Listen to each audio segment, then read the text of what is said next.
Baby, can't you see I'm calling? A guy like you should wear a warning. It's dangerous.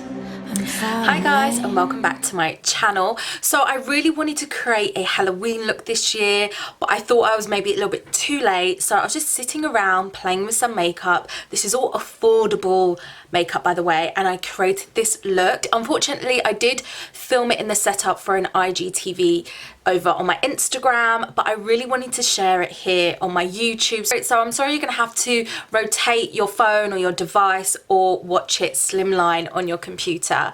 But I just was so proud of this. I'm not a pro makeup artist, but I was just honestly playing around and I really love this look. So if you have a last minute Halloween party, if you just want to get dressed up at home, dressed up for your man, then definitely I would highly recommend doing this look. It's very sexy, it's very sultry.